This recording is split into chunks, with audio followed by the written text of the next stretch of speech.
Night Owls, to the Book Club After Dark podcast, an inviting moonlit podcast. I'm your host, Danny.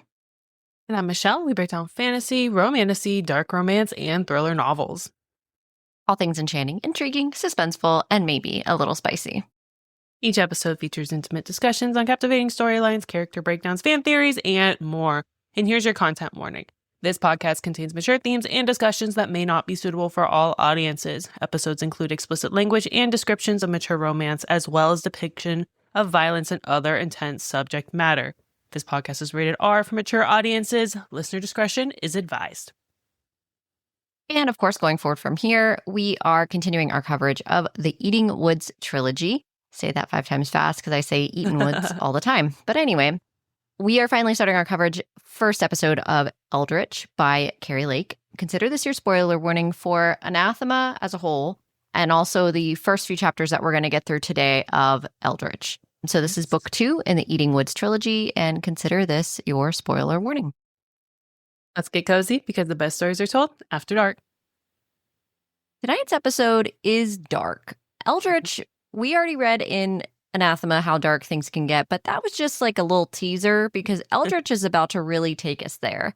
If we thought we covered some darkness in Anathema, which we certainly did, Eldritch is really going to up those stakes a little bit more. And also, I implore you, if you have not read this book, do check your trigger warnings. Know that when we gave our trigger warning or our message ahead of time that this is rated R and the topics we cover are very dark, please take us seriously in that and know that this is definitely one of the darker books that we've probably ever covered. And some of the themes are truly traumatic for our main characters of Andor. And it's important that we acknowledge and understand that. And of course, we're going to talk about these topics with the utmost of care that we possibly can. However, no going in that it's dark. With that, tonight's drink of the episode, I'm just going to call the Maveth because we know, and I told you this in Anathema, that our girl smells like oranges. And I wanted a drink that had some orangeness to it. I'm not calling this one the Moon Witch yet because I still want to do something with the Moon Witch that's like color oriented to her.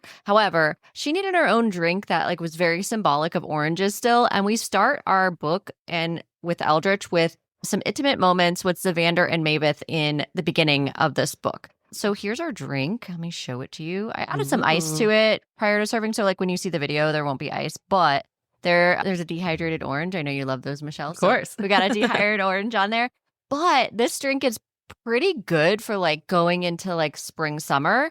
It's got rum, coconut water, fresh lime juice, fresh orange juice, and then we have a mango and a raspberry puree that's giving us this darker color, like a darker reddish color. And when I tell you that this is actually like vacation in a glass, I'm not exaggerating. It sounds delicious.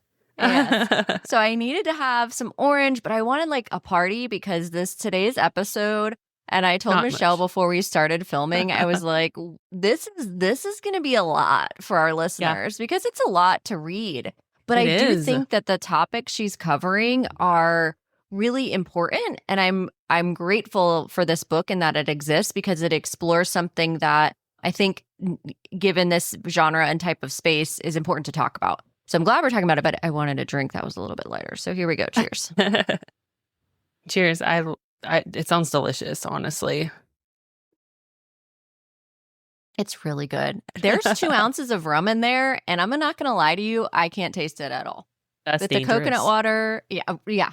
With the coconut water, the raspberry puree, the mango puree, the orange juice, the lime juice, it all kind of like blends together so nice that this is one of those like sneak up on you type deals. And yeah, you'd probably be on the floor pretty quick. So I'm going to sip it pretty slow throughout this episode, but just know that, it's a good one. And I hope that you'll make one and enjoy it with us. So yeah, cheers, the Maveth. Here we go.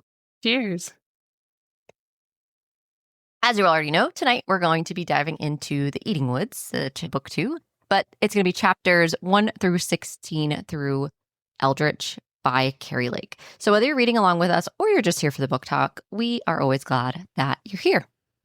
Of course. And since we are in a new book, let's talk a little bit about the map. So this book, we travel a lot more than our last book, especially in this first part, because what's really important is we obviously get Maveth and Zavander's perspective, But we also get Savander's perspective in the past. So this is when he first gets taken as a slave.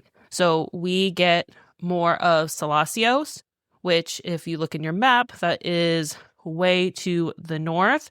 This area is hot. So Nyxtaros, more cold, more, I would say more moody in terms of like its setting. The people are a little bit paler because, you know, with most of their power being drawn from the moon, obviously the moon's more prevalent here. There are actually 2 moons. But in Selasios, it's more of like desert. The people are darker because the sun, they're farther away from their moon power because there's less of a balance here, because the Silesians do not draw their power from the moon. So there's that in terms of the map. And we're also obviously in Vonkovia because we have Maveth and Zervander who are in the Eating Woods back in Foxglove Parish there. And when we left off, you know, they found a very important person there. And what's also interesting is we get another perspective, which is Casimir. And Casimir is still in Nyxtaros. Yes. Which I was shocked to have. I'm like, Casimir, really? One of you know, Savander's bestie. Assassins. Yeah. And we don't, as far as, because there's 2 of them. There's Casimir and there's Revisio. And we don't get Revisio's perspective in the beginning here. So yeah, we're kind of all over the map in terms of like what perspective we're in. So it's very important to keep track of that. And obviously, Keri Lake is very generous to give us a glossary because she throws names, she throws languages at us, she throws a lot of stuff at us in this very expansive world that it is very easy to get lost in. So make sure if there's a word that you don't know what it is, because the audiobook for this isn't out yet either. For Anathema, I have already heard a lot of the pronunciations, and she does give a pronunciation guide in the glossary, but it makes it easier when you actually hear it being read. The audiobook for Eldritch does not come out until the end of this month. So the pronunciations may be a little bit off, and they may be corrected later on once I actually get my hands on my audiobook, which I'm very excited for. So yeah, that's our map and setting. And then we are going to hop right into the prologue. And remember, when we're going over these, this is very high level. We're not going to dive deep into the analysis. We're kind of talking about what is going on as a whole here. So yeah. And before we start there, I just want to emphasize a couple things like from a news perspective. So remembering that Eldritch was originally indie published by Keri Lake. It got picked up trad, as did the series. It got picked up trad after the fact. So Anathema is available at Barnes & Noble, Books A Million, your local bookstores, things like that. You may only be able to find the indie version and maybe only a few copies left of Eldritch in your bookstore. So the copy I have above me, I actually tried to get Michelle a copy of it as well, and the bookstore only had 1 left. And they weren't ordering more. And the reason they weren't ordering more is because the series got picked up and was originally published on Kindle Unlimited. So, of course, you can always still get both on Kindle Unlimited. But to Michelle's point, it got picked up for audiobook, all of these different things after the fact. So what's kind of cool about us covering Keri Lake's series is, for us, it's a first truly indie release originally. It's still being released. We're still in the process of getting these books. Got picked up by trad, by Bloom Books, trad meaning traditional publishing. September 9th is when the deluxe edition of Eldritch comes out. So that's going to be very similar in style and hopefully in the same, like, when you compare the indie and the Anathema next to each other, the published Anathema, they don't line up, meaning like they're not even. And I put them next to each other and I was like, how dare you? But then I was like, okay, well, this is an indie release. It's okay. So we're going to forgive it because I think Bloom Books is going to give us a book that has beautiful sprayed edges, the same as the Anathema release, once we have the full Eating Woods trilogy that's going to be released. That said, Vasmora, and this is where things get a little bit tricky, Keri was like, fuck it, I'm still going to release Vasmora as my own indie book anyway, which is book 3. She's releasing that to us this year. So we will have book 3 before we will have it traditionally published as well. The same way she released it to her readers in Kindle and as an indie book as well. So we have Bloom picking it up and going and running with it and doing more with the audiobooks and all of that. So she'll have her Gothic fantasy vibe going into a release with Bloom, while also she's continuing to support her fans who have been OG readers to not make them wait for Vasmora, make us wait for Vasmora, because she could say, oh, I got picked up. Now I'm not going to release fast more for another year because I'm going to have Bloom release it. And a lot of authors do this. And there's really nothing. I wouldn't be mad at her for that. But I also think it's pretty great that she's still like, no, I'm still going to release it. Yeah, she's true to her fans. So I don't know. What are your thoughts on that, Michelle, before we get started? No, I love that. I mean, obviously, I love that, meaning I don't have to wait too long. And like you said, if she decided to wait, I mean, you know, that's her decision. But I love that she is being true to herself and true to her own timeline in terms of like not sitting on a book and just letting us read it as Kindle Unlimited and then have Bloom publish it a year later. Maybe there'll be like bonus content on that for like the waiting for the hardcover copy. Which we're going to buy anyway. Book trophies. Yeah. Everyone needs our book trophies. It doesn't matter.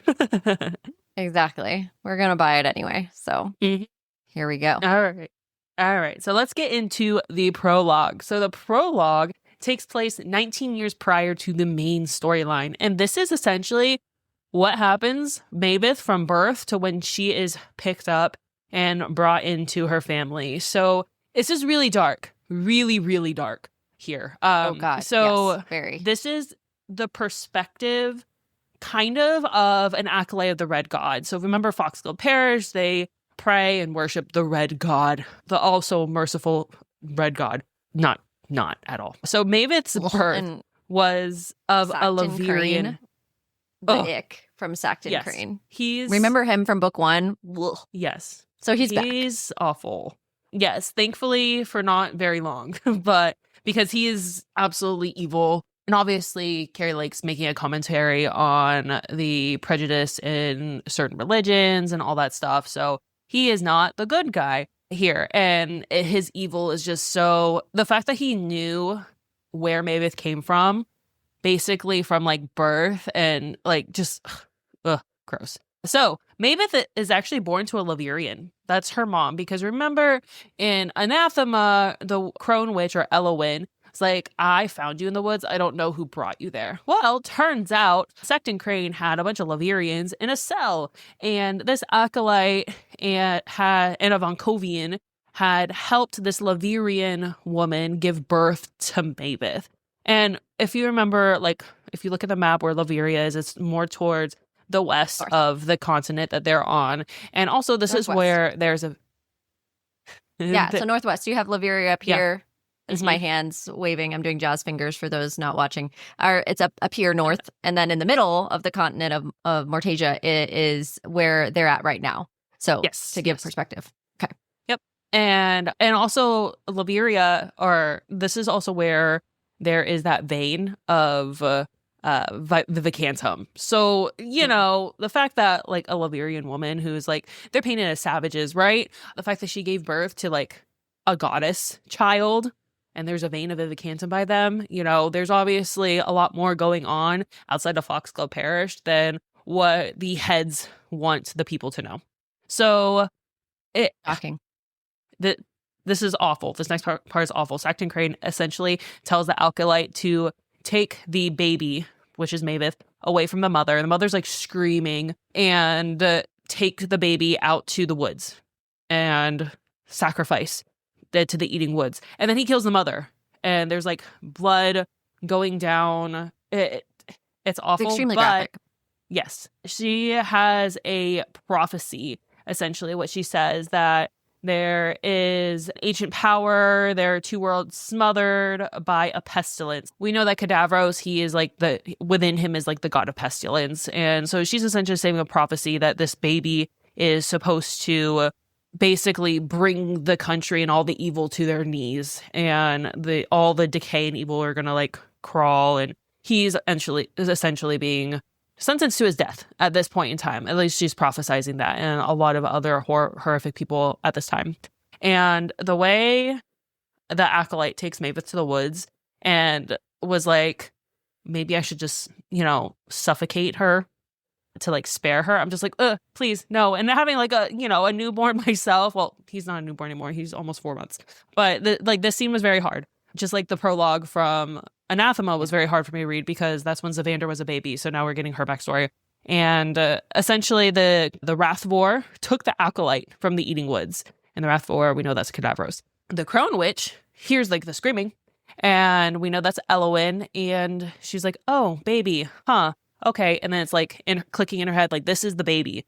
This is the baby that I've been waiting a millennia for. This is like my prophecy. This is what I'm supposed to do right now. So she's like, okay, well, I have to protect this baby. And like this 12-year-old boy and this old man like come sauntering by. So with this 12-year-old boy, Elowen actually like curses him and says, God is death. You know, this like the fact that you messed with his baby, I'm like cursing you. She like curses him and says like, the goddess death, you're going to perish in the name of the goddess. That is your fate. And the way he's like, God is death. And she's like, close enough. And if we remember back, beginning of Anathema, where the man was banished to the Eating Woods and he like appeared to Mavis saying, God is death, God is death. This is the same boy, like, who tried to like mess with her when she was a baby. So again, that's like a full circle thing. We find out where that came from. And then is like, okay, well, I did my part. I'm going to have to leave the baby here. And the Ravens are like, the fuck you are? You're not leaving the baby here. And they're like fucking with her. And she's like, fine. I will take it to the nearest house. And the way she's like, I'm going to take it to the Bronwicks because the grandfather is like a very kind man. Obviously, they didn't grow up in like a kind household, and it's not the grandfather's fault. But, and then she had like a granddaughter his age, which we know is Alasia. So she places the Black Rose on Mavis and drops her off at the Bronwick's doorstep and is like, okay, I'm done. I did my part. And obviously she's like been waiting around this entire time. But yeah, those. And the prologue is such a good tie-in to the end of Anathema, because Anathema, we find out the Kronwich story. And so like this sets up exactly how Mavis was taken and how all that happened in a different way, because now we get the perspective of Mavis's mother. And we're reintroduced to Sancton Crane, which we may have kind of forgotten about from book one because we haven't heard about Sancton Crane for a hot minute. So Keri Lake brings him back into the fold in a very in a great way to give us a reintroduction of why we hate him and hate his guts and why he's trash. Like we need the reminder. Also, yeah, hey, this guy's awful. But also like the reminder of we needed the story of exactly how Mavis got here and here it is. And also the tie out of the boy. So many things in this prologue really fleshed out parts of Anathema that were glazed over, but also set us up very well for understanding his character a little bit more of her history. She does a lot with this prologue, and it's pretty fast, even though it's extremely graphic.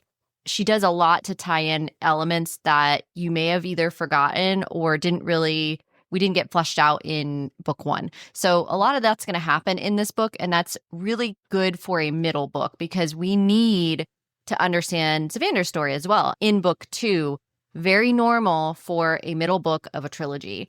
You're going to have those types of things that flesh out the story a little bit more, getting us ready for book three and where we're going to go to close out the trilogy as a whole. But also, I feel like with this book in particular, as a book three book, it very much stands on its own, not as a standalone book, but as a story itself. It's not only used for that backstory. There's a lot more happening, and it's very intentional on Keri Lake's part, where I don't think that there are some like fluff middle books. I don't believe that about this book. No. This book, like, this is a good trilogy in that you really needed all of this, and it wasn't a quick way for her to read it. And it's funny because at the end of today's episode, I'm going to read you some 1-star reviews of Eldritch and of Anathema. and I have some thoughts on it, and some of it have to do with the fact that like, oh, this book is too long or whatever. So we'll talk about that a little bit more. But let's get into chapter one. The side eye from Michelle. She's like, so chapter one, we're getting back to Mavis' perspective. We're in like the here and now of where Anathema ended at the last chapter. So now we're back in the Kronwich's house. We know the Kronwich is dead, and Mavis wants to go to Alasia. But as Zavander's like, hold on a second, she might be buried down here, like under this hatch for a reason. Yeah, like for a reason. Like, do you not remember the spider people that like are outside? He's like, I just want to be cautious. I don't know about this. He's like, hold on. So he's a little leery of, because Mavis like, oh, let me go get her. And Zavander's like, oh, hold on a second. Pause. Pump the brakes. One moment. We've got to figure this out. So Zavander's like, I'll go get her, of course. So he goes and he gets Alasia out of the hole. He checks her pulse. She's alive. She doesn't have any of these like weird deformity, like growths and stuff that these people were seeing as they were like transitioning to this like spider creature thing. Spider zombie, for lack of a better word, because they're definitely not fully conscious. So it's, and they're not like alive in the traditional sense of it. So I digress. Yeah. So he's checking for this, right? So he's trying to figure out, and he doesn't have vivicantum. So if we remember from book 1, this white powdery substance that's in these veins discovered by Moros in the northern part of the Mortasia continent is essential for all of the magical people to be able to tap into and go and explore their magic. And so if they're without vivicantum, which by the way, the very wealthy who are magical have a unlimited, almost sickening supply of this, whereas the lower folk really have a hard time acquiring it. And there's this thought that, oh, there's not enough of it to go around in the world. And the way this reminded me of like our first world, third world of abundance of food and things that were like, oh, we just don't have enough to go around, as I think Keri's way of kind of talking about social economics and classism and things like that. So these are topics that she's going through. So I digress. Zavander is struggling a bit more because he doesn't have access to his vivicantum, which he desperately needs to continue to have the power that he has as a shadow daddy and all the things that we love about his magic that he can do. So he's trying to get warm. He really can't. And Mavis snuggles up to Alasia to try to get her warm as well and is like talking to her to wake her up. At this point, Mavis goes into like a dream sequence, and there's a few of these that happen throughout this book. And this is the first one that we get. Even in chapter 1, we have her going into a dream sequence. She's fallen asleep.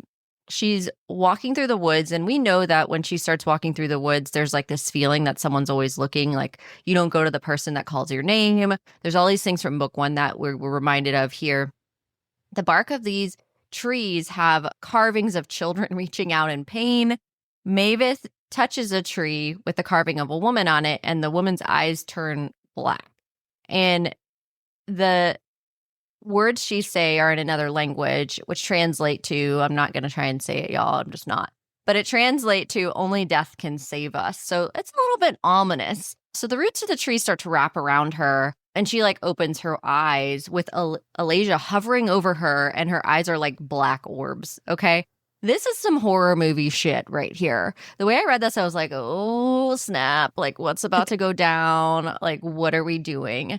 If we remember Morsana, the voice of Morsana, so voice of Morsana being goddess of death, meaning someone who's already talked to Mavis in book 1, coming back again here and is saying, you need to kill Alasia. And Mavis is like, the fuck. And so this all happens pretty quickly, and it's a lot. So that's Mavis' first chapter. And when I told you at the beginning of this episode that it's going to continue to get dark, Michelle, like, hit us with chapter 2, because here we go. And I honestly appreciate how much she's just throwing us back into all of the craziness, because sometimes when you have like your middle book, there's like a lull period where you build up again to the action. And here's like, no, we picked up right where we left off. We're still getting into some shit. And like there are some parts where like kind of lull-ish, but not really. So chapter 2, this is our first like past perspective of Zavander, and this is essentially how he first became a slave. So he is following his father to the Black Salt Tavern. He has a mask covering his scars because that's from the curse that he has, and his father is looking for a cure. That's what he's been doing this whole time. He's looking for a cure because he's now lost 2 of his sons to this curse because of Cadavros. And he's like yelling at someone with a hood about him getting worse and wanting to find Cadavros. And it got to the point where he drew the attention of these guards. And so Zavander's like watching these guards and like paying attention to the conversation that his father's having with his hooded figure. And the person says the sable fire isn't what's giving him scars. So that's another tidbit, because we think so basically what we know based on Zavander's power from this point on is what we know from the prologue and what Zavander knows based on what people have told him. So he doesn't really know, because it happened when he was an infant. So he doesn't really know a whole lot. He's like, okay, well, I'm just going to believe what people tell me, which people can't know the whole truth, obviously. So this is kind of like okay, well, I thought the sable fire is what gave him the scars because that's what the curse is. But here we get the tidbit of we don't know the whole story of Zavander's powers, of their source, and everything like that. So the guards close in on them and essentially arrest Zavander and his father. And we're like, what? Oh, why? Why Right, are we know he becomes a slave. It's like, why? What did he do at this point in time? Why is he being arrested? And we know that this cloaked figure, who's a woman, ultimately sold him out because she was like, no, you arrest him. I keep the son. The child is mine. And the guards are like, yeah, you can take that up with the king. So now you know the king, who Zavander's father has been working for the king this entire time. They're supposed to be like close. So this is like kind of a stab in the back, where especially from Zavander's perspective, he's like, what the fuck is going on? Like, you work for the king. We've been into the castle. We've gone to all these events and everything. And now we're being captured and this woman wants me. Like, what is going on here? So and the chapter ends at that. It's like chaos. And the way I'm like, I want to know more. Like, can we not just jump back and forth? And obviously it's to break up the pacing. But after that, I'm like, wait, what? And then I was very, after reading that, I'm like, okay, I need to get to the next past chapter. Like, I need to know. I was very invested in past Zavander throughout like these chapters. And I think she did that intentionally because for the next couple of chapters, or the good chunk of what we were going over, Mavis and Zavander are just like chilling in the cottage, trying to figure out what the fuck's going on. So it's a little bit slow there, but then you get into his past chapters and you're like, oh shit. And then you get Casimir's chapters, you're like, oh shit, there's a lot going on in both of those chapters. So it really breaks up the pacing for those. Yep, I would agree. And I think too, the pacing is intentional, like you said. And I also think here, the thing that bothers you the most is you're remembering that Vander's not poor. His family was never poor. He has a castle. No. These are well-off people. His father was well-off. Like, it's not like, these were, in terms of hierarchy, Zavander's family is pretty high up there. So it's not like they're... Yeah. Right. It's not like they're just like commoners being gathered. So he's really struggling with this idea of, hey, we're doing our part as citizens here. What the fuck's going on? So there's definitely some questions there as to how a lord's son would be kind of in the situation that they're in, and what the hell is going on here. Which brings us to chapter 3, back to your point. Alasia is still asleep, and your girl stays asleep for some time. She's asleep for a while. Like I almost had a drink called this. Yeah, exactly. It's like Everlane, wake the fuck up. I almost had a Alasia, wake the fuck up, like drink. And maybe we will still. But right now, we don't have a drink like that. But maybe we will. Because Alasia is still asleep. And she's not waking up for a hot minute. Which leads to, we got a spicier chapter. So spice. Coming up. Alasia's still asleep. Morsana, again, keeps telling Mavis, you should probably kill her. Like, just end it. End it all for her. And Morsana's like, the rot is in her. She just hasn't turned yet. And you need to go ahead and, like, get this over with. And Zavander's like, Mavis, what's going on, girl? What's happening here? And she's, like, asking, where are these creatures? Why haven't, they're not trying to enter, but they're outside. Like, you can hear them, like, scurrying and, like, ugh. They're around the cottage, but remember that we know that there's a shield or a ward that the Crone Witch put on the house. Therefore, like, they can't get in. So that's why they're not coming in right now. Zavander tells Mavis also that mortals can't enter the Umbervale. So if we remember the Umbervale on the map, it's this line, that the magical line that separates the two worlds, right? So there's this line there. And if we remember correctly, when they walk through it, it kind of acts like as this mirror thing. As soon as they pass through the divide, you can look back and see in, but it's kind of reflective, like a force field almost. There's like this barrier that a mortal, which tells you right there, a mortal cannot go through it. This whole time, we're thinking that Mavis is immortal. Not immortal, but amortal. So if he's saying a mortal can't go through it, the way I was like, why is this not clicking for everyone? So she can't go through it. And then there's this talk about Etherian blood, which is why she's able to, because she has Etherian blood. So there has to be something. The only way that she can maybe enter is if there's like this exchange of blood. And there's this talk about this great chasm. And we've talked about this a little bit before. And there's a worry that she could have fallen to her death. And there's a little bit of foreshadowing here. So Zavander's like, don't worry about anything. You stay with me. And she like decides, she's like, what? So she's like seeing her sister with these black eyes, right? Because remember, we woke up at the end of chapter 1 with black orb sister eyes and goddess of death telling you to kill. And then he's also like, hey, by the way, like if we try to go back through the Umbravel, like we could fall to our deaths, but like don't worry about it. It's going to be totally fine. That's not gonna happen. the way he's just like, by the way, don't worry. Like, you're stressing. Yeah. And the way I was just like, what? Of course she's stressing. Like, I'm literally trapped in a house surrounded by spider human creature things. The second we leave this house, no longer protected by, oh, and by the way, my sister has this stuff and the goddess of death is whispering in my ear to kill her. So, like, everything's fine, you know? Right. And the way that, okay, so when Zavander's like, oh, well, maybe she can enter if she's bonded. I'm like, yes, she has a mate. She has a mate. And then whose chapters do we get? We get Casimir's chapter. So I'm like, is he her mate? Is that how we're, because I haven't, as we were going through this, I still haven't completed the entire book. So I'm kind of going at these chapters with fresh eyes. I'm like, we have a mate. Is this which Casimir's I'm also mate? trying not to like go more into what I know because I finished the book some time ago. Yeah. So I will not, remembering for those who may or not be new here, I'm the friend that reads at a ridiculous pace and Michelle's like, why do you keep adding to my TBR? So that's kind of like where we are. Continuing chapter 3, Mavis is wondering if Elowen cast this blood binding spell. Like, why is Elijah still asleep? That's what she's trying to figure out. Why won't she wake? What's going on?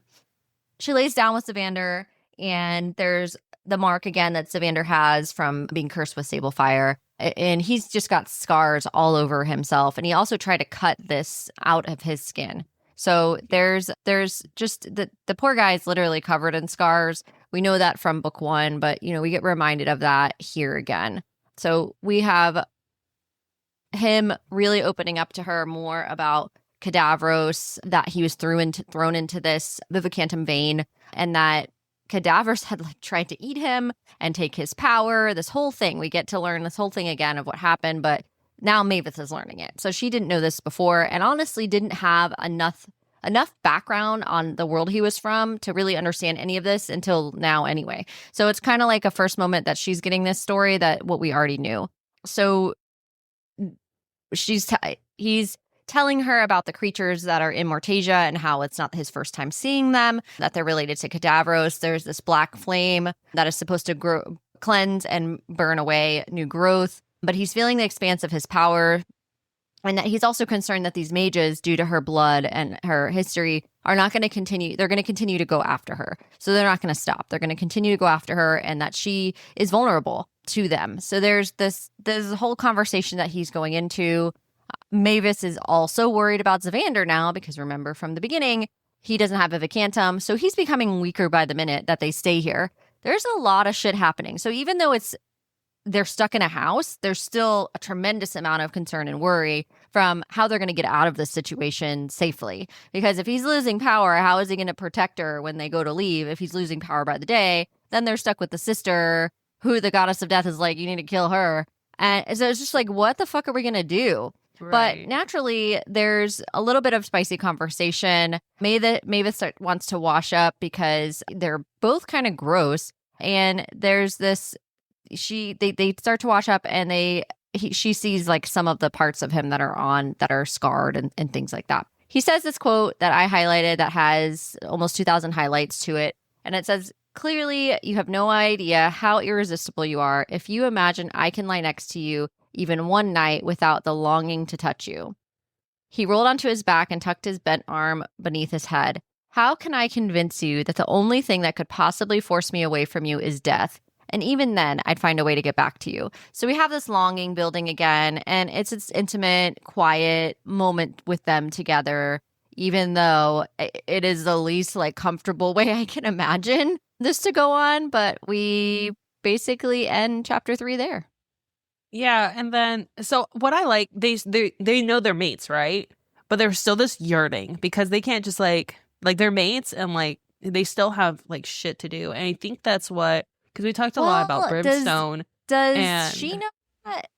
Because I feel they like talked about it. Yeah, knows they've had that conversation. But like she doesn't really understand the gravity. Yeah. No, she doesn't understand the gravity of it. But remember in our conversation with Brimstone, a lot of people were complaining because like they're together. They're fated mates and they're together, but they both understand the gravity of that. So there's not yearning anymore. So that's where people got like bored with their relationship. But here we still have that yearning. There's still, even though they're still flirtatious in a sense because they know that there's other things going on. So they can't just, even though they're like in a cottage and there's one bed, they can't just like make use of that bed all the time. They have shit to do. There's stuff going on. Yeah. And yeah, I mean here, and then this chapter also like highlights how he's like still, even though they've already had sex, and he's still struggling with his trauma, and how like she like makes a comment like, okay, I need to take a shower because like, you know, he may have pulled out and there's stuff on her. And she's like, I gotta get this off of me. But that's actually linked to something that General Royce had said to him, like calling him filthy and stuff like that. And it like really strikes a nerve. And she's like, what did I say? Like completely caught off guard. And I love how layered this book is because, you know, like you said, she talks about like societal issues. She talks about religion. And here she's talking about how to deal with trauma and like trauma as a victim and trauma as like someone who loves their victim, trying to get through it and like having those conversations, which is what Mavis is trying to have here. So like this book is way too complex to be not popular, honestly. Oh, yes. She covers, and again, to the high fantasy point, if this were written by a man, if this were marketed as a high fantasy, and even written by a woman, but regardless, I believe, yes, it's dark fantasy, but it's a high fantasy book. I think it's unfairly thrown into this dark romantasy, like push it over here, when it is very much on the same level and tier as a Game of Thrones or similar. There's just this book continues to go into really deep themes that are reminiscent of the high fantasies that are graphic to that extent as well. Dealing with really complex trauma, complex characters, and massive world building, immersive experience, and the way that this series is completely underhyped is just crazy to me. Agreed. So chapter 4 is our second past perspective of Zavander, and basically Zavander and his father are led into the king's throne, which he's been there before. His mother's there, and he's thinking his mother's going to like plead for mercy. The king's actually not present for this, and it's actually Lord Belthane, which is the king's advisor, who's present for this. So not the king himself, which is really important to note. The Lady Redane, which is Zavander's mother, is like, free them, and the Lord Belthane is like, no, he killed an innocent woman. And Lord Belthane, tells the perspective of what the Silesians had told them, because he did kill a Silesian woman, and the Silesians have blocked the transport of dragon iron, which is what they use for their weapons, unless Zavander and his father are returned. And the mother's like, what did my kid do? Like, let me go in his place. And the way Lord Belthane's like, yeah, they actually wanted you because a wife for a wife. He killed a wife. But Lord Belthane is like, they have nothing good planned for you. Like, I cannot imagine what they would do with a woman, so I offered your son instead. So again, like, kind of a mercy, but not really. Like, it's still an awful situation here. And the woman that Zavander's father had killed was the wife of the shipping magnate, which has close ties to the Silesian king. So again, a huge disservice. But we only get their perspective. And the way his father doesn't really explain anything here, obviously later on in these chapters, we're actually going to hear his explanation of what happened and why. But Zavander's mother is like, I fucking hate you. Like, how dare you kill an innocent woman, you know? And there's just like hatred spewing out of her. And, you know, Zavander too. Zavander's like, what the fuck? Why would you do that? And now I'm like being dragged into this situation. Like, I didn't do anything. And this is just a reminder of their family is like, beyond Zavander being cursed, their whole family is like cursed. There's just trauma after trauma after trauma just happening to them. And yeah, essentially what they are going to do, or what the Silesians told them that is going to happen to them, they're going to go to the Cinderbone mines and they're going to work there. And that's where this chapter ends. Right. I'm like, And then ooh, where's chapter that? 5, yeah, it's rough. Chapter 5, we're back in Zavander's perspective again, but we're back in the cottage. So Zavander is watching these creatures outside, and he is imagining Mavis World's words from earlier, and he's starting to descent into madness a bit because of his curse and, again, lack of Vivicantum. A couple of things are at play here as to why he's not doing so hot. He wishes that they hadn't found Alasia, honestly, because he's like, I really need to get back to Etheria, and now I don't know what the fuck to do because we can't bring her because she's immortal, and Maveth is not immortal, we know, but also like Alasia is with certainty. So we can't bring her back through the Umbravel because we could just all fall to our deaths. So what are we gonna do here? He suspects that Elwyn deliberately lied for Maveth's sake so that she wouldn't find Alasia, because he thinks that this was intentional which obviously Elwyn lied on purpose, but he thinks that the reason is because Maveth needs to live, and she didn't think that Maveth would come back, and now she doesn't know what to do, and she didn't know what to do at that moment. Meaning the Clone Witch didn't know what to do at that moment and was like, how do I protect her from this? Yeah, I've never seen your sister. What do you mean? No, I don't know where she is. No idea. She came, but then she left. Yeah. So right. So she had lied originally, and now Zavander feels like he knows the justification for that. So he goes down into where Alasia was because he's trying to figure out what the deal is with this. Why is she not waking up? The fuck is going on? Because I need to get back home. I need to get back to my side so I can get my Vivicantum. We need to get back. We have other shit we have to deal with and worry about. So he goes down there. There's claw marks on the walls. There's a chest with clothes and boots. There's some jars of food. There's wine that was from Maveth's father's cellar, because if we remember correctly, Maveth's father, adoptive father, had a winery. And then they are talking about the predicament that's holding them back, right, with Alasia, obviously. Maveth is like, no, I really don't want to talk about what's going on. I don't want to talk about the dream that's going on. I don't want to talk about that, Zavander, your mind is like starting to slip. She's like really very much in a denial phase of like, she's going to wake up. She's just going to wake up, and we're just going to have to hold on. Because this makes sense from a character perspective as well, because in Anathema, Maveth was trying so desperately hard to get to Alasia. And for now her to have her sister and just leave her there or kill her like Morsana wants her to do or any of that is just like not going to happen. She's not going to do it. And that tracks. So there's a point where Maveth decides to go to sleep because Zavander's on watch. They're kind of rotating here because they have to watch out for Alasia waking up and not killing them when she wakes up in case she's turned. So, yeah, their pain starts to burn in his chest, and he's getting this like scent of decay, this like something's going on with him. He ends up grabbing Maveth's scorpion necklace as pain starts to consume him. So if we remember correctly, Maveth wore a scorpion necklace when she wore her dress a while back with the event that they went to, the Becoming. She wore this beautiful necklace. It was a scorpion, and we know that Zavander can wield scorpions, and this gave him like a warm and fuzzy. So he has the necklace that she wore, and he holds on to it, and then he just kind of has this painful, almost kind of like a panic attack, but laced with pain, a little bit different. And he's holding this necklace until the pain starts to subside. And that ends the chapter. And he like just tucks that away. So I'm going to keep this for later because I don't know what the fuck is going on. Literally, we're struggling. So for real, is back in the past in Zavander's perspective, and he is now on the Salesian shores, and he's like marching with these other prisoners, and they're all marching in a line. They have chains that are attached to like this choker on their neck, so they're being dragged by the neck basically, and they're getting marched to the mines. The sun's intense. There's a man behind him like losing his shit. He's like rambling on about dragons being his friends, and like Zavander's like he like paid attention to him at first and then got like whipped for it, so he's like, shut the fuck up, I don't want to like talk to you, I don't want to listen.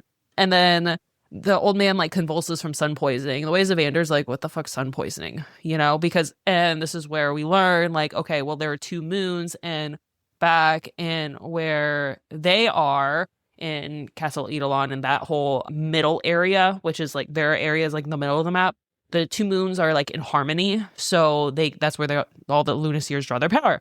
Here, way up in the north, that's not happening. And the sun's just bright as fuck. So they just, he starts convulsing and like won't move. And this is when we're first introduced to an Orgoth.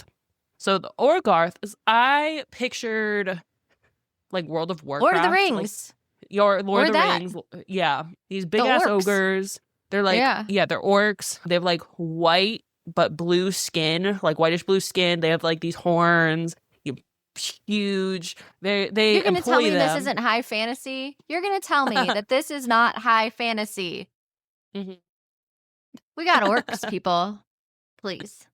And the continue. Orcs, just like in anything that you've read before, because Orgoths are not nice. They're awful. They don't care about anything. But they're employed by the Silesians, or they work around the mine and everything. And the guard's like, hey, you Orgoth, like, unchain him. Because, like, they couldn't unclasp, like, his neck. And he's kind of like, people can't move because this guy, like, collapses. And the way the Orgoth is like, okay, and just smashes his head. Mm-hmm. And like deals with the situation. This is foreshadowing for like what's coming up in the next past chapters. And I'm just like, I'm like, what the fuck? Are you serious? He just like smashed his head in. And Zavander's like, what? And his head just exploded. And like there's just like bits of like meat. Brain matter. Like, yeah. Just hanging off the thing. And like Zavander's like, he literally turns and throws up. Because it's so graphic. I mean, Zavander's 12 at this point. 12 years old. Like, just regular 12. Like, not, he hasn't entered, like, the centuries yet. He's a child here. Awful. So, after that, when the guards were like, I didn't have that in mind, but okay, you did it. They kept going. They were led into the mines and separated into age groups. So, Zavander and his father were separated. And they lined up Zavander's age group, all lined up in front of a door. And every time a boy entered the door, there was just screaming and it stopped. And no one ever came out. So essentially, like Zavander, every time a boy goes in, he's like freaking out. And all the boys like start like trying to fight, like to get out, because they know nothing's good happening. They're either dying or being tortured or whatever's happening behind that door. So right when it's almost Zavander's turn, the Bellatrix enter. So remember, this is where General Lois is. These are women who are just real nasty warriors that are for the Silesians. And as they enter, Zavander like thinks of an escape plan and he runs. He like bolts. This other boy also gets like brave and like tries to like crawl through their legs or something. But Zavander's caught and they like knock him out. And he wakes up in Caligoria. So this is his first experience to like the dreamlike state or Caligoria. And this is where like the intense magic happens and they have conversations with their like inner being, which Mavis is Morsana, the goddess of death. And Zavander has also like a inner being friend. So he is in this like blackness. And then there's this hooded figure who he says he's like a friend to the parents. He has this ability to reach his thoughts from using his magic. Which Zavander's like, I don't have magic. And the guy's like, yeah, you have your scorpions. And Zavander's like, yeah, that makes sense. Yeah, I mean, I would use magic. And the way I was like, you didn't think you had magic, but you have these little scorpions that just kind of like do what you want. I'm like, okay, you're clearly 12. You're clearly 12 because you're like, okay, that makes sense, I guess. This is where we understand like his power is deeper. He holds the power of Deimos, which is the god of sable fire and destruction. So he's not just cursed with sable fire. Inside of him is the god of sable fire and destruction. So he is also an embodied god at this point in time. So we have our goddess and we have our god. And there we go.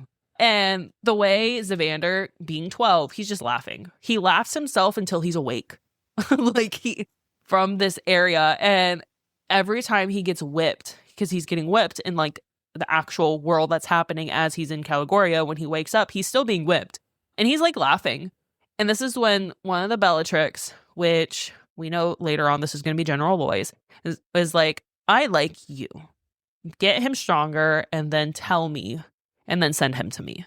So he caught her attention because he's like laughing at this pain, which she doesn't really know why he's laughing, but this is like the first when she's, I guess when this would be like when she first starts like grooming that sense of him. Oh, yeah.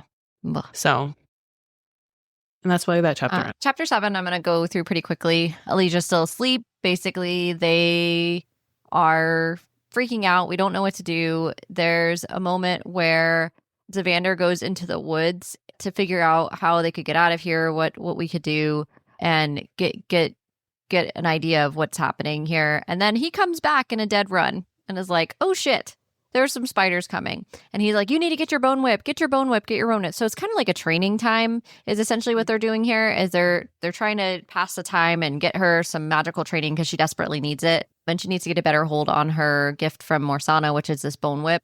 So she starts to wield it finally, and Uncle Riften appears, which then we know he's definitely dead. If there was any question before, we know he was already dead before, but now we definitely know he's dead. And Mavis can see dead people, right? We haven't seen any dead people yet until now. Chapter 7, we're reminded that Mavis can see dead people. Mavis is having a moment once they're back in the cabin, like safely, yearning for Zavander again. But like we said before, there really isn't a time for spicy time, and they can't engage in it. And even though we had like spice hinted at in chapter 3, it wasn't like they were really able to act on anything. So there's definitely this yearning feeling, and she starts seeing a spider on top of him in her mind's eye kind of thing. And she's like, she's trying to figure out what she's going to do to kind of get through all the things that they're trying to face. So there's just too much to worry about, and she can't act on any of her desires for him and like the mating bond situation and all that. So we have like a reminder here of that. But we get the reminder of her bone whip. We get a reminder of their yearning that's here. And then we also get the reminder that she can see dead people. So there's 3 kind of big overarching things that happen in chapter 7. Mm-hmm. Chapter 8 is Casimir's first perspective. And this is 4 days ago from the present of what's going on with Zavander and Mavis. And essentially, they were captured. Casimir and Revisio were captured, and they're being held in the prison guard, and they figure out how to break out because they're assassins, and they essentially trick a little boy to giving them water, and then they use like a ladle as a weapon.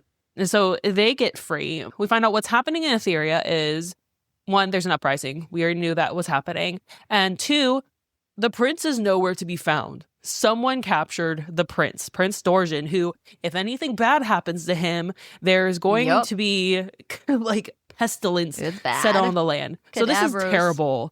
Yes, this is terrible that the prince is gone. So, and then we have our 2 Latalis that just hightail it the fuck out of there back to the castle Eidolon, which is where Zavander's actual castle is. And yeah, at the end of this, we know Captain Savant. So this is the same captain who is working with General Lois. Don't forget that. So this is where we're seeing Captain Savant here. We heard him from at the end of last book, who was working with General Lois. The 2 Latalis, Casimir and Revisio, overhear him saying that he'll find the prince. Like, he'll personally take care of it.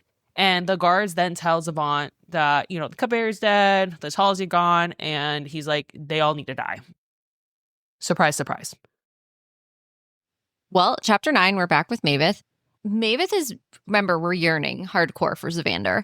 She's watching him fix the roof. He's got his whole, carpenter, handyman situation happening. Oh, yeah. Sweating. He's got the whole thing going on. She's, really, really, wanting some time with him. They've been there in Mortasia now for 3 days, and she keeps finding herself staring at him. He leaves to go into the bedroom, and she sees him, bent over with his pants down and whispering, think of Mavis, and there's, dark smoke, and there's a scorpion that comes to life. And she's like, yeah, by the way, when you're not, fully clothed, I need you to, wear all your clothes. And he's like, well, same to you. I can't handle this. And so there's this remembering for Zavander, anything sexual is painful, actually, because of his previous trauma. And also there's this burning and yearning sensation that they can't really act on. So there's a lot of pent-up frustration happening in chapter 9, and we don't get any relief. So that remains and continues to build in this chapter. For sure. I feel painful for both of them, especially Zavander. Yeah. Where he he's having a hard time. Literally hurts him. Yes. Poor guy.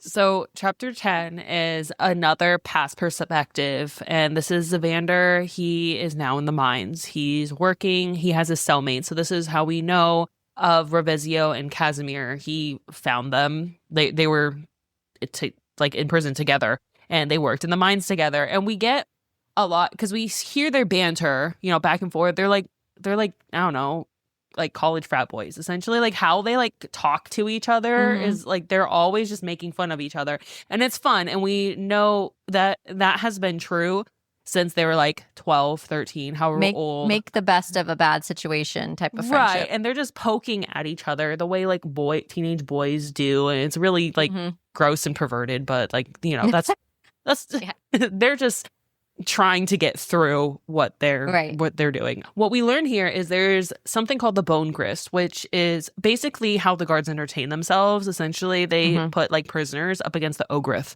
and they have to fight them. Ogrith or orcs, however you want to picture them, because they're basically the same thing. They're fucking massive. And regular people, especially prisoners who have been in the mines all day, don't really stand a chance. And they don't have access to their magical power because they are not they're lunaseers. They don't have access to their moon power. So essentially, it's just entertainment for the guards to watch people die. And because of where they are, Zavander sees his father. His father's kind of proud of him and how he is. But at the end of this chapter, we understand that even though Zavander keeps his head down, Ravizio and Casimir, they can't keep their mouths shut sometimes. And Zavander, all three of them, when there's someone weaker getting picked on, even though it's by the guards, they will stand up for that person. And it actually lands them in some shit here because the boys, they stand up for this person, and that was also in their cell. And then Zavander, who has earned himself multiple extra rations, he now has those removed, and he gets sentenced to the bone grist the next day. So basically a death sentence for him. And it's oh shit, I should have kept my mouth shut. That's what I've been doing. But, they can't help it. They have this hero mentality about them when, they see someone lesser. We're jumping again in time. We jump to chapter 11, back to Mavis' perspective. Now 5 days. So before it was 3 days. Now 5 days have passed. So there's not a lot happening here, like you were talked about earlier, Michelle. But this is a big turning point because Alasia finally says something. She finally whispers Mavis' name. And at the same time, this is around when Morsana is still telling Mavis all the time, you should just kill her. Hey, you should kill her. Hey, you should kill her. It's Morsana, we get it. Girl, it's been 5 days. We get it. Mavis is kind of overhearing this. And finally, Alasia whispers Mavis' name. And Zavander's not doing so hot. Zavander's out chopping wood, and he's remember, he's in and out because he doesn't have his Vivicantum, and he's not doing well mentally at all. He's trying to really hold it together, but he doesn't have what he needs, and he's starting to be coming into a trance, out of a trance, not in a good mental health state. So he's out there in the woods. Mavis comes to get him, and he finally pops out of this trance. She sees that he has her whistle. So going way back to book 1, she had a whistle that she had with her in book 1, and she's like, why do you have my whistle? And remember, it fell off of her when she was on the pyre with the wood and all the people around her, and had fallen off.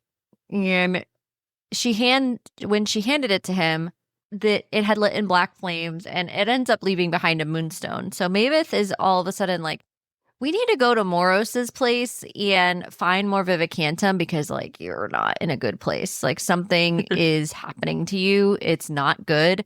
And she's concerned because he gets these, black eyes, too. And he's, in this trance state. And he's not himself, obviously. And so she can't, get through to him. And I don't know about you, but a guy that wields smoke, scorpions, and is massive, going into, a trance like this is We don't want not that. Good. No, how, we don't want what that. are we going to do? We got to figure something out here. So she's fuck, let's go to Moros's house. We'll see what we can do to try to find some Vivicantum for you. And the chapter ends. Right. So now we have chapter 12, which is Casimir's perspective. So this is the present, what's going on in Etheria at the same time. At the same time that they're at the cabin. So it's important that we understand where we're at. Yeah. 2 timelines happening right now. So Casimir and Revizio rush on horseback to Castle Eidolon. They basically, because there's chaos, they can easily just kind of like leave the castle because of the uprising and the prince being gone. So they just kind of like walk out of there, Like, essentially. bye. Yeah. Yep. But as they're going on horseback and they're trying to go as fast as they can, guards do end up catching up to them. And there's this cool battle scene. We see like ice and the way that Casimir can like actually like absorb like lightning and shoot like ice bolts. Like it's a really cool battle scene. And Fantasy. yes. Fantasy. And we also, I'm trying to tell you. if you remember in Anathema, when like that big giant like toad nasty frog thing with like fangs came from Mavis. That was my but that was my remember I was like, oh, if you remember what was the game with N64? Yeah, Pokemon Go Snap. Our Pokemon is back. Pokemon Go was like the Snap one. Yeah. Our Pokemon's back. Yay. Yep, he's back. And because one of the soldiers apparently had tortured Casimir in his past, so he was just trying to figure out like where Prince Dorjan is. The soldier had like no idea and was useless, so he left him to the Boger, which is our giant toad thing. Yeah. So the two of the men enter Eidolon Castle and they realize no one's there. Everyone's fucking gone except Branimir. And the way I love this scene. It was really funny because they're like, well, because they end up in the dungeon. They're like, everyone's gone. And then they both like look at the trap door. They're like, I'll rock, paper, scissors you. Like, go check. Because they don't want to touch Branimir. They're afraid of him. And Branimir, the spiders are like, why should I tell you? But Branimir ultimately tells them like they're in Calixar or they're going to Calixar. And the two, Revizio and Casimir, were like, okay, well, let's make a plan to leave. And Branimir's like, I'm going to stay. I'm going to stay and welcome our guests because, I'm going to do that. So he's going to stay, keep the castle on hold, and let his spiders take care of them. And Casimir and Revizio are like, when we come back, like if we don't make it to Calixar, we can come back and like watch the spiders like kill a bunch of people. In other words, like, all right, cool, bet. So they're fun. I like them. They're kind of a comedic relief in the dark. Much needed. Yeah. Much needed comedic. But also like we needed to know what was happening at the same time because for sure. You're kind of like left on pause. So I was grateful to have the two besties, like one bestie in particular's perspective, but also like there's a reason we're getting his story. We're going to find out later because, Keri's very deliberate with what she brings in. But I also liked this at this part of the book because otherwise you're only seeing the past and you're only seeing, the cottage. Like what else was happening in the rest of the world? And so she brings this in as a perspective that kind of helps guide us there, which is great. So now we're having, somebody's over there at the same time. We're getting their perspective instead of later on a character just telling Mavis or Zavander. We're getting even more to the story here. Chapter 13, we're back with Mavis, and she's like, what is this black mass on Alasia? I'm concerned what's happening with her. She's talking to Zavander. And Mavis is like, what's the stuff on your face? Is that from Sable Fire? What's going on? She's just finally getting a moment to take a breath and like explore what's actually happening. And she, again, thinks they need to go to Moros because maybe Vivicantum can help Alasia too. Maybe it can help Zavander, maybe it can help Alasia, we don't know. So Mavis sees the claw marks at the base of the bed, but they're also like the ones in the crawl space that Zavander had seen. And she sees like black under Alasia's nails, but there's like this concern that there's a possibility that it's not from her and that there's somebody else somewhere. It's very weird. This whole dynamic is like they don't know what's going on with her. They think that her nails would be like more scratched up and like there would be rubbed raw or like bloody.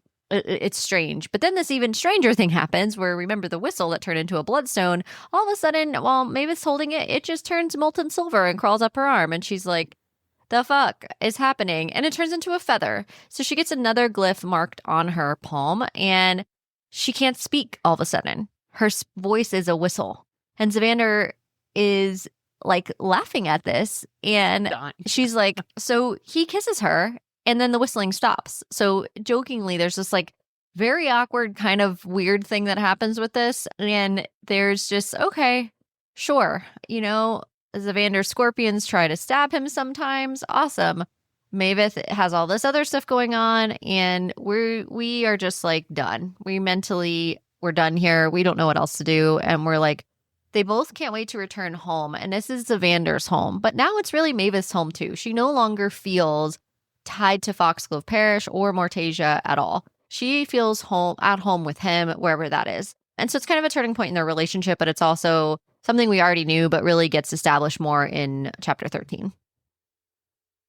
So chapter 14 is Zavander's perspective again, but we are back in the past.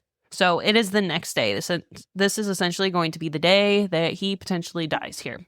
He was already, his extra rations are already gone. He's only giving one slice of bread. When he first met his father, he's like, I'll give you a slice of bread because they're not feeding the older prisoners. Doesn't happen here. And then he has like conversations with the Rezio and Casimir because they're all worried. They're like, you're gonna die tonight. Like this is not good. And they actually have a guard called Jagrin. And Jagrin, or Jagron, however you pronounce it, the guards who like take care of the prisoners who make like mind them most, the guard that is protecting them or like watching over them, they get extra money. So it's a benefit for them if they have really good workers.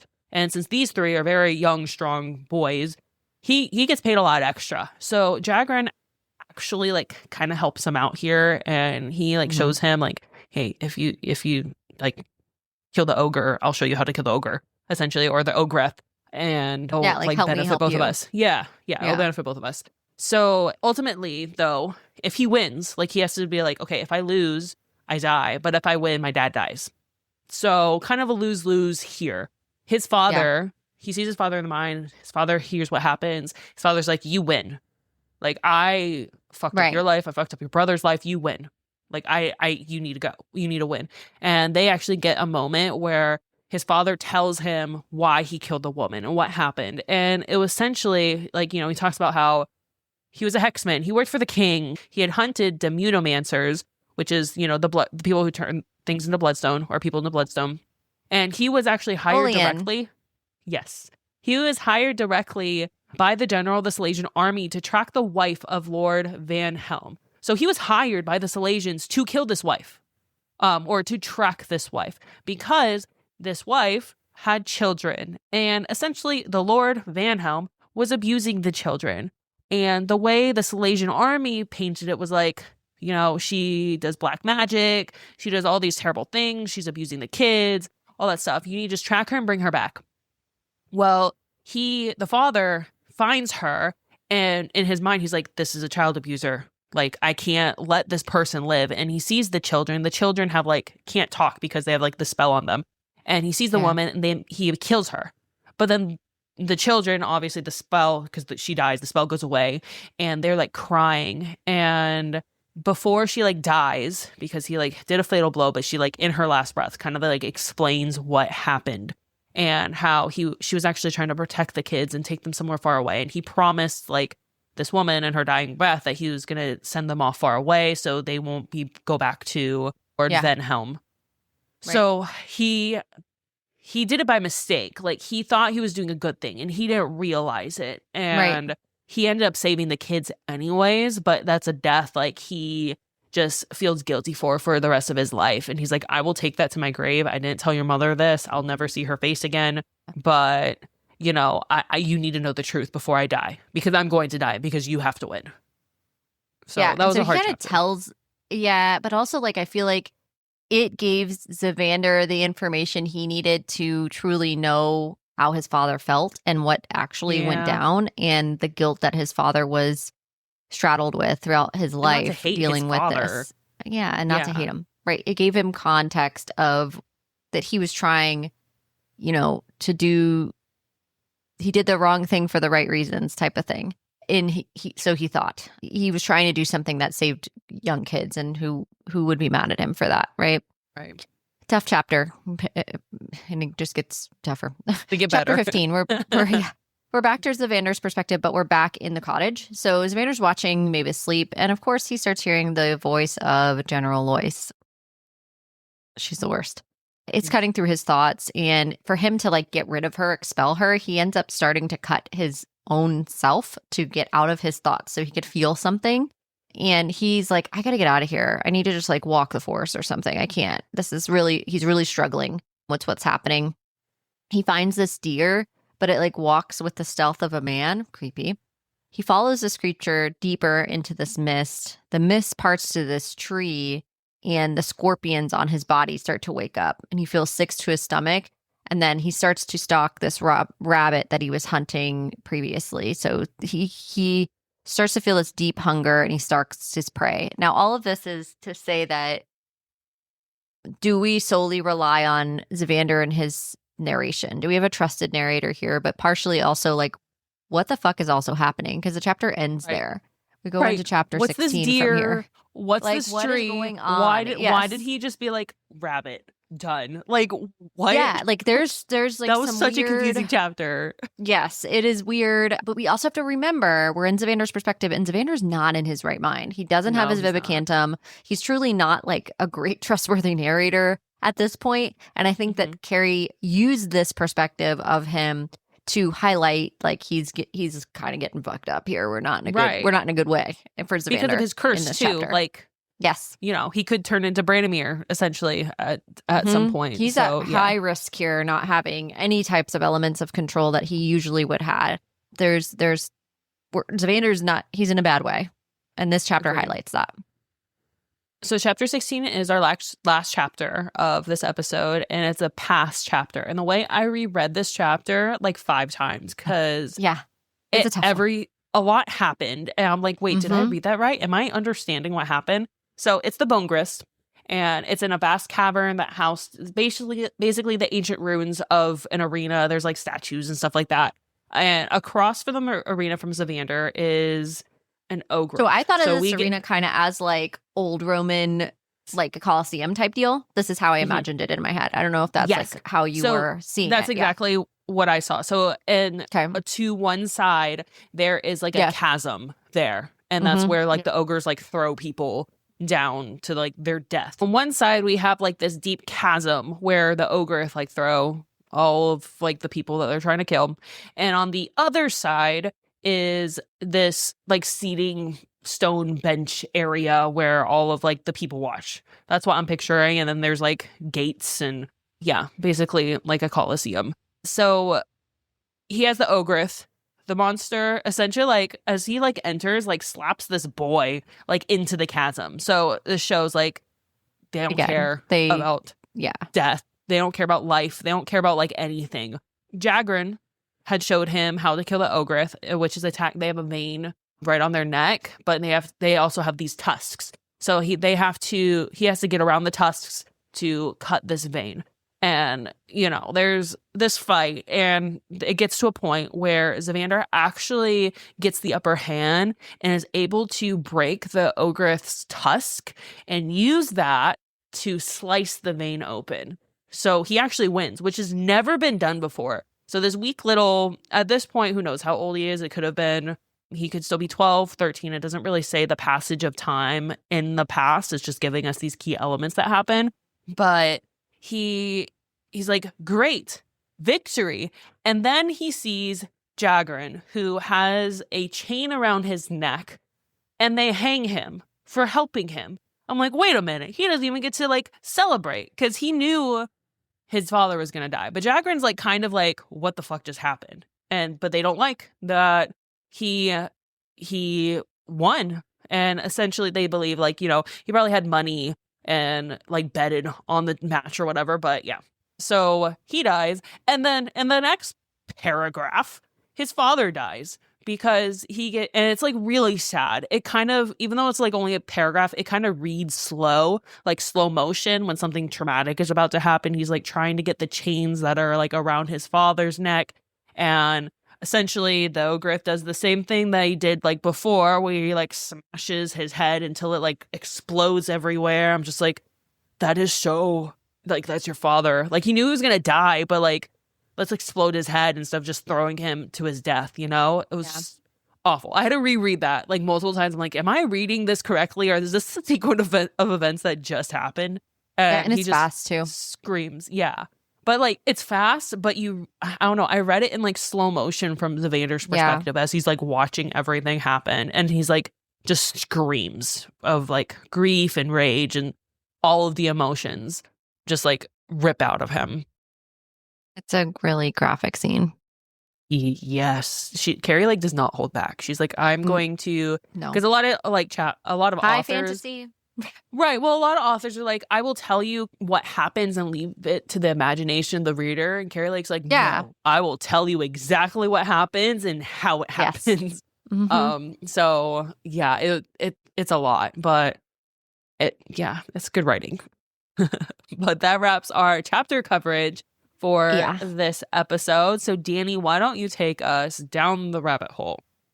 We're going to go down the rabbit hole. Tonight we're going to talk about, specifically, we're going to talk about fan fiction authors. So we're going to take a complete segue. We're going to come back with my Mr. Q&A question is going to come back to our series we're covering now. So hold on to your bootstraps. We're going to come back to that. But first, I want to talk about some news that came out recently.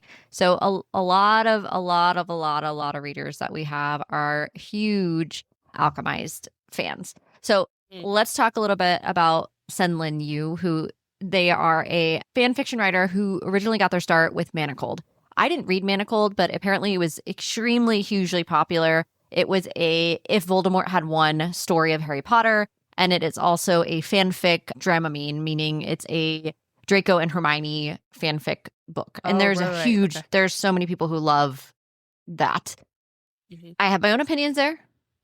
We don't have to get that. But what I wanted to talk about is I wanted to talk about this idea that there's a lot of bookish drama surrounding fan fiction authors. And to be very clear, Alchemized is not a fan fiction book. That's just how this author got started. However, there have been several other fan fictions that Powerless is a good example, that supposedly Powerless is an exact copy of The Red Queen, even though it wasn't really a fan fiction. She was inspired by this, and now Powerless and that whole series are huge. I've never read the Powerless trilogy, to be clear, but it's a big following. But my thought to you was like going down the rabbit hole of the drama surrounding fiction authors and whether or not they should ever be considered actual authors. I use actual lightly. And also, are they deserving of 7-figure deals? This is like this big concept and discussion online about these topics. And I wanted us to talk about it and kind of flesh it out a little bit more and see kind of where we stood there. So what are your initial thoughts and feelings? I mean, that's an interesting topic because, I mean, so wasn't 50 Shades of Grey? Wasn't that a fanfic of Twilight, technically? You. Yes. So there's this idea. I knew we would be in the same. I knew we would feel the same way about this, but I want to hear. Go ahead, so that our listeners can hear. But I already know where you're going. Keep going. Yep. Honestly, so there's like fan fiction where it's like the exact characters in the exact world, right? There's like that level of fan fiction. And then there's the fan fiction where you take elements and you create a story in and of itself, of its own. And you have these whole transformation of these characters. And this has been done for centuries. Shakespeare technically took fan fiction of Greek mythology and created these plays that became popular. So this fan fiction, like a literary term would be source transformation. You take a source, you take a root source, and you transform it into something new. It's literature. Like that is literature, turning into something new. Now, if you take the source, and if you expand on the current story, I don't think that's as much of because it's still, the original author still owns that story. So like the Draco and Hermione, that's fun. I think that's fun literature, but that is still, I feel like that would still be owed to J.K. Rowling because it's still her world, right? We're still in Hogwarts. It's still Draco and Hermione. Like those are her characters. So that's something different. Now for Alchemized, I started reading that book. I got halfway through, and this is like me postpartum, and I was not in the right mindset to finish that book. I needed something a little bit less heavy, a little bit lighter, so I definitely switched to something lighter, but I plan on going back to Alchemized. Yeah, you switched to Anathema and Eldritch. That's fine. Well, I reread Anathema, or listened to Anathema, so, and now I'm like almost 4 months postpartum. We're going into Eldritch, so it's a different time period, but like I was like freshly like baby had just came out. I'm like, let me get something a little bit lighter here. I'm just fucking with you, Michelle. You can have any reason that you want to like DNF whatever you want. But right. Keep going. And because it's a whole new story or whatever, is a whole new story. Like 50 Shades of Grey. That is Correct. not, we don't have Bella, we don't have Edward. This is a whole new story. You just take some elements and make something different. That is deserving of your 7-figure deal. That's deserving of the book deal. That's deserving of whatever, because that's your world. You just got the an idea from something else, and that's what most authors, the roots of their like novel aren't unique. They just take it and make it something unique. You know, like Right. if you go to the core Of elements, they course. talk about the same themes. They talk about, not I mean, all the same Avatar, themes, but it's all of them. Yeah, Yeah. yeah. They're all going to it's have like roots in original storytelling that started somewhere else. How could they Exactly. not? I Yeah. mean, how can they not? We've been on this Yeah.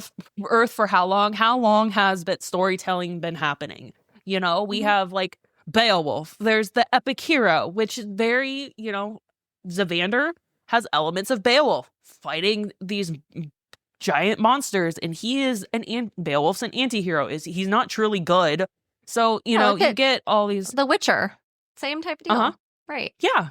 So yeah, I don't, just because her like, how she got popular was from fan fiction, she's not making the money off of fan fiction, Correct. from my I would agree with understanding, you. right? And I think too, like, even in that vein, she got a 7-figure deal right now from Legendary. That's who picked it up, which is the production housing is Legendary. They reportedly, she got over $3 million, which is massive, which is great for her. Yeah. I think that there's a huge following behind Alchemized because she got a reputation from fan fiction originally.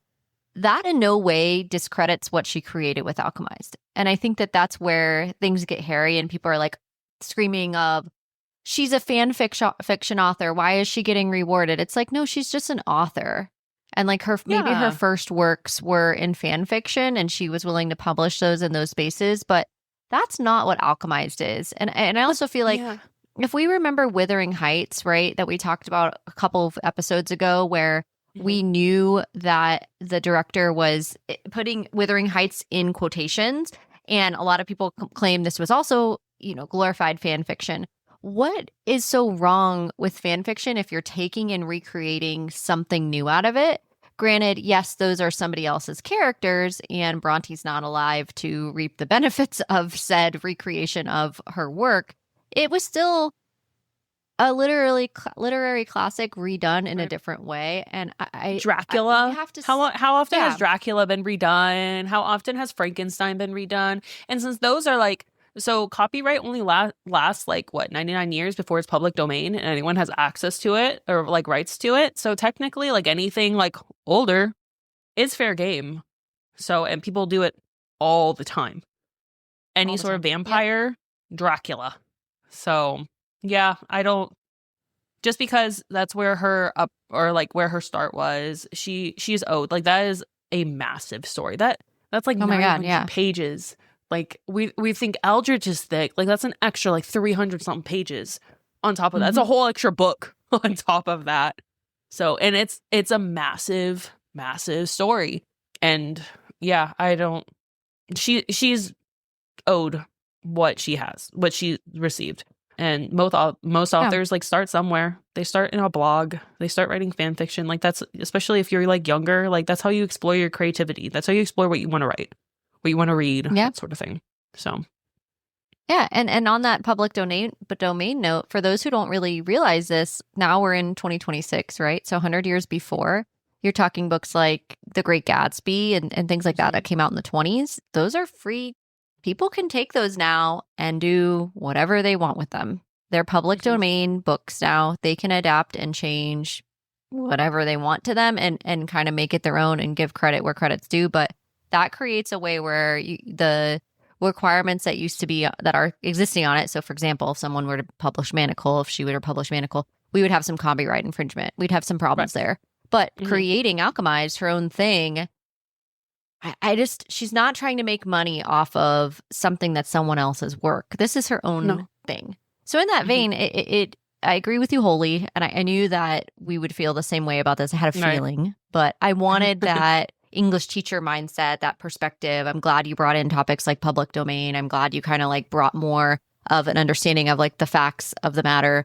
And the fact remains, it's not really an opinion. It's a fact that she created something new. There's nothing to argue there.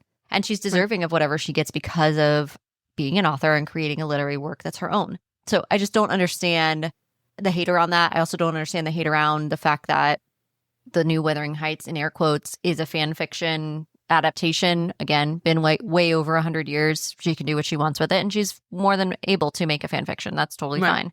So, understanding those things, I think, is sometimes where people get all hot and bothered. They don't actually know. They didn't do any additional research, and they feel like saying, well, is she really deserving because of X, Y, and Z? Like, are we just jealous that we didn't write our own? Yeah, did you write a 1,000-page novel? Did you? So, yeah, right. Exactly. And that kind of wraps our down the rabbit hole section and brings us to mystery Q&A. All right, so this is mystery Q&A. These questions have not been shared with either of us prior to asking. So my question to you, we've talked a little about like video games and video games, like books to video games. But we were talking mainly about like a series when we talked about that. So I want to know if you can make any book or any series a video game, what series would you make and what console would you put it on? So I'm not going to lie, I don't know consoles very well, other than I know that like the Mario console, what is that one? Nintendo. Yeah. So Thank Switch. you. Is like more, I don't want to say younger, but like more innocent in a way. Like I would think it's more cartoony, some of the games that are on there. Like the animation you have the whole and Nintendo things like that. franchise, Pokemon, that sort of thing. The whole thing, which is great. It's just like more. I probably wouldn't put anything on there. Mine would probably definitely be like a PlayStation or an Xbox situation. So I guess I can answer that. Video game perspective that I think would be cool for books that we don't often see would probably be. It would be cool to see. The immediate thought I had was like dark romantasy. I don't think there's a lot of books that are in that genre that are turned into video games. And if you're thinking like, Danny, how would you do that? Like, what are you going to, fight off and things like that? So, of course, the book we're reading now, it would be an amazing video game. Like the Eating Woods trilogy by far would be an epic video game. Awesome video game series. But I also kind of think like, what if you were dipped into the world of Butcher and Blackbird? I mean, oh my God, that's literally why I brought this question up. You could I thought of that series. Yeah, you could walk through the storylines and solve, because they're solving murders and stuff. They're actually looking for bad people. You could literally go through that whole series that she built, the trilogy, and they're interconnected and kind of have like parts of a video game. You know how you kind of go through like the storylines? So you could easily be, one of the 6 main characters and pick one of them and figure out which storyline you're going to pursue. And maybe there's different things that happen for different reasons now because you're not following the actual line that the author put, but you're in that world. And like, what are the repercussions of that if we do or don't kill that person, or we do or do not enter that room and see such and such or whatever? How does that all kind of change the story elements of what you're reading? And I think that'd be kind of cool to see. I don't think there's a ton of series is like video games like that. I'll be fair, I don't play a lot of video games, so I'm really not a person to ask that question to, but that was my first thought. What about you? That's funny because, okay, so I was like cleaning my bookshelf and I was like, it'd be really cool if like the whole Ruinous Love trilogy was a video game. Like I literally, that's what stemmed the question. That's so funny. Like, it'd be, because there's this horror game called Dead by Daylight that like you're like a serial killer and you're like the whole theme is you're either a serial killer or you're like trying to escape the serial killer. And it's like all these like big popular ones, like, your Scream, your Freddy Krueger, your, all the big like horror guys. But I'm like, wait, what if it was like Butcher and Blackbird, where it's actually like a storyline where, you hunt down like one serial killer that leads to another. And like, so that's literally when I thought of that question. I was like, it'd be so cool if Butcher and Blackbird was a video game. So you're just kind of on the same line of thinking with that one. Funny. Cool. Yeah, I mean, I agree. I think too, like One Dark Window, that whole world, there's a lot. There's a lot of books that would make great video games. And you often see that switch where like now The Witcher is a book series and it started as a video game. Or even if you watch Fallout, the TV show, which started as a video game before. Then The Last of Us was a video game. Now it's a show. There's just Video games have come so far in their storytelling now that they're just really incredible works of art, really. And I agree that that's a good question to kind of go down and see where we would fall there. But it's video games have just, there's a tremendous amount of story elements there now, and it's really cool to see what people are creating now with the video game world. Agreed. So my question for you centers around the 1-star reviews that we've seen for Anathema and Okay. Eldritch, and kind of 1 like, star? That's wild. yeah. Did we read the book? So funnily enough, okay, this is one of them. Here we go. Okay. This is from Katie on Goodreads. I got 80% through this book and had to DNF. It was like reading Crescent City again, and it was painful. We all know how I feel about Crescent City. This book was over 700 pages long, and nothing happens until you're about 75% of the way through. The rest is filled with fluff and a bunch of POVs that nobody cares about. I could have all done without all the chapters on Zavander's past, and Kashmir's point of view was just pointless. Also, don't get me started on Zavander and misspelled Mavith's weird bout of abstinence and the dumb reasoning behind it. This is from Katie. She goes on to say, it created no angst, and if I held off on some good hanky-panky just because my family was near, I would have never lived my prime years during college. Okay, Katie, TMI. Also, like, did you read the same book? So, okay, so what are your thoughts on Katie's review? Like, also, and then, like, it wasn't just because the sister... I'll let you answer the question. Go ahead. I mean, no, yeah, it wasn't... It's not just because Alasia was right there, because it just locked the damn door. That's not the only factor. You know? No. There was so much else going on that they Magic. Couldn't. Scorpions. Yeah, and it's not that, obviously they could have, but the yearning, we want the yearning. They already had it once. Like, and that's what, I said with, like, Brimstone. People were like, oh, the yearning's gone. It's like, well, yeah, no shit, they're fated mates. But here, we still have the yearning. Because it's almost like that you get to watch their romance, like, re-blossom in a way, because in, like, a normal setting. Like, they're just in a house. Before, they were, like, in a castle with, like, a whole bunch of other stuff. And there's so much going on that their relationship, they went from, like, not liking each other, at least from her perspective, like, being confused about, like, liking him to not liking him to, like, oh, shit, I'm being captured, and now I'm this and this and this, and, like, it was all fast-paced, and, like, their romance, like, kind of, like, just, like, exploded. But now we get to see it slow down again and see each other from, like, their personality perspectives and, like, a calm environment. If you're, like, in a stable relationship and you still don't, like, look at your significant other and you're like, damn, like, then I'm sorry, I feel bad for you, because that yearning should still be there. Like, that's a natural part. Even if, like, you've done it, you don't have to do it all the time. That's still, like, kind of like, I don't know. I like the yearning. Yearning's normal for parts. Casimir's perspective is important. I like Casimir's perspective. He's funny. And the past, it's important to know that entire century of Zavander's perspective, from when he was a boy to, like, now. Like, that's so integral to who he is as a person. It gives you context. Like, I hear all these, like, and, like, this is, again, I keep bringing up Brimstone just because that was the last major release that we kind of talked about. But people are like, yeah, this book is awful. Like, did we read the same book? Like, and this, like, Eldritch, I know I have Anathema, I just don't have, like, the physical copy of Eldritch, but it's, do we read the same book? I don't, there's so much that happens, even in the more lull chapters, there's still stuff going on. Yeah, I don't know. And it What just do these makes me people wonder want? sometimes, there's just, like, makes me wonder sometimes, too, of, like, how do you even like the genre? And the reason I say this is because of the next 1-star review I'm going to read from Nia. She writes 1-star review, excruciatingly boring. You can tell this was meant to be a duology, but was dragged out into a trilogy. But my God, what a slog it's become. I forced myself through the first book, hoping the plot would deepen and that the characters would develop, but what a joke that was. We live in a time where too many people believe that being an avid reader automatically qualifies them to write something. Get real. This book and Anathema are perfect examples of someone who has no business writing. And it's a damn shame because I wanted so badly to love these. The Gothic premise was right up my alley. Really? Was it, Nia? I don't know that it was. There's been zero character development. If anything, it's the opposite. Not one of them is likable. Likeable because by they're not who? likable doesn't mean Nia, they're likeable by who? right. But even What if they are you aren't even likable saying? characters, that doesn't mean they're not developed. That just means you don't like them. Like, Correct. And like that's another down the rabbit hole topic for another day where I want to talk about how many bookish book talkers, Instagrammers are like, I really just like couldn't relate to the African American lead, says a white girl on her porch in Ohio. Like, of course. what are you saying? No, it wasn't written for you. The fuck are you talking about?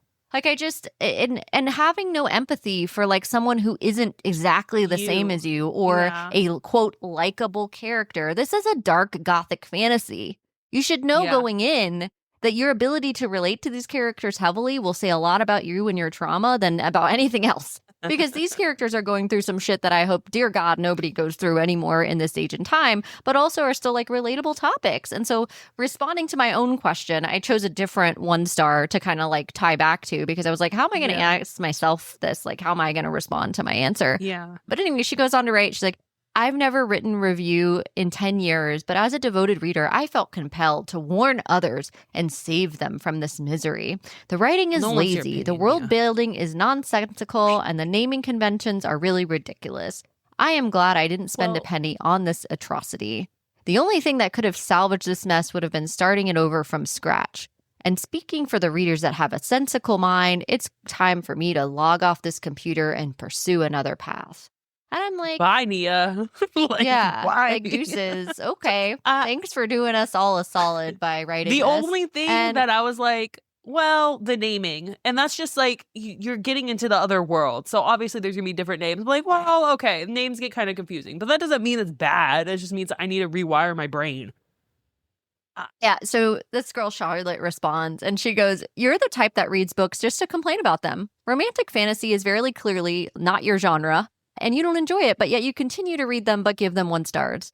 Being hateful is exhausting, isn't it? And the way I like Thank laughed. you, Charlotte. Thank you, Charlotte, for that. And then somebody else is like, Charlotte, people are allowed to have differing opinions, okay? But it's like you literally wrote a 5-paragraph essay hating Nia, wrote a 5-paragraph essay hating on this book. Why did you keep reading? Like, what are we doing? Yeah. If you really like don't like the genre and you hated, you're saying you loved Anathema, but how could you, like, you didn't like Anathema? Clearly, because Eldritch picks up right where Anathema left off. Like, what are you saying? I don't know. And granted, these are only the 1 stars, folks. Okay, this book is rated a total of a 4.1, almost into the 5-star range out of over 30,000 ratings, right? So I deliberately chose like the craziest, obscure 1 stars to ask this mystery Q&A question because we've never really like went down that before and like explored 1-star ratings. But I was like, let's dip a toe in some of these 1-star ratings and see what the fuck's going on here, because I sometimes really read them. Like I was telling, there was one for Anathema and I remember reading it and it was like, this book is really dark. And that was the whole review and it was 1 star. And the way I told my husband, I was like, do we not like read about what the book is? We just go in blind and do that. And then we're mad that we had no idea that it was going to be dark. Some people do that. Some people some people read based on the cover, but like the cover's pretty dark too. So the cover's dark too. She's holding a fucking skull in the second one. Yeah, I don't know. I mean, some people do that. They're like, oh, this is good. Just read it. Or I saw this is good, but I don't know. I'm not one of those people. I don't know. Anyway, that was my question for you. So I'm glad that we did that. That was fun. That was something. So before we wrap up, let's talk about what's coming up next on Book Club After Dark. Yes. Next week, we are going to be happily diving into chapters 17 through 34 of The Dark World. That is The Eating Woods and Eldritch Book 2 by Keri Lake. We're looking forward to continuing to dissect this novel with you. And don't forget, we want to hear from you. If you have thoughts on Eldritch or suggestions for future reads, drop a comment below or message us on one of our social media platforms at Book Club After Dark Pod. Show us your fan art, theories, or anything bookish you'd like to share. Yep, and you can also visit our website, bookclubafterdark.co, to stay up to date on our cozy content and check out our merch. That's all for tonight. Sleep tight, night owls. Until next time, happy reading.